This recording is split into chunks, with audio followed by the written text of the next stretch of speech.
မင်္ဂလာပါအခုတစ်ခေါက်ကကြတော့မန်လေးမြန်မာရှိရဲ့ကြောက်ဝိုင်းမှာလောက်ကရဲ့အတွက်ကိုမှကြောက်မြတ်ရတနာအယောင်မိုင်းပညာသင်ပိုင်းလေးခေါ်ထားတယ်ယောက်ျားလေးပဲဖြစ်ဖြစ်မိန်းကလေးပဲဖြစ်ဖြစ်လာရှောက်ထားလို့ရတယ်လာစားကြတော့အတွေ့အကြုံမရှိရလူဆိုလို့ရှိရင်9သိန်းကနေစပြီးတော့ရမယ်ပြီးလို့ရှိရင်သူကကြတော့အတွေ့အကြုံမရှိသေးတဲ့အတွက်ကြောက်ပညာကိုလည်းသူသင်ပေးအောင်မှာတကယ်လို့တက်သွားပြီဆိုလို့ရှိရင်တော့9သိန်းအပြေမှာ percentage ပါထပ်ပြီးပေါင်းပေးအောင်မှာပေါ့နော်ပြီးလို့ရှိရင်သူကတင်တန်းကကြတော့လေဒီကြောက်ပညာတင်တဲ့အချိန်ကကြတော့2နာရီတိတိသင်ပေးမှာ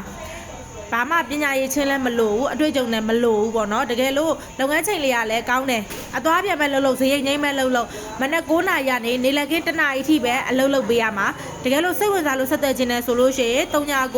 69ခုခွန်1500ကိုလည်းဆက်သွယ်လို့ရတယ်39 9633လုံး9319 Viber နေပြီးတော့လည်းဆက်သွယ်မင်းမြန်းလို့ရတယ်လူကိုယ်တိုင်လာရှောက်မယ်ဆိုရင်85လမ်း31နဲ့30နှစ်ကြာမှာမေသူတို့လေးလက်ရုံလေးဖွင့်ထားပါတယ်အဲ့ဒီကိုလာရှောက်လို့ရပါတယ်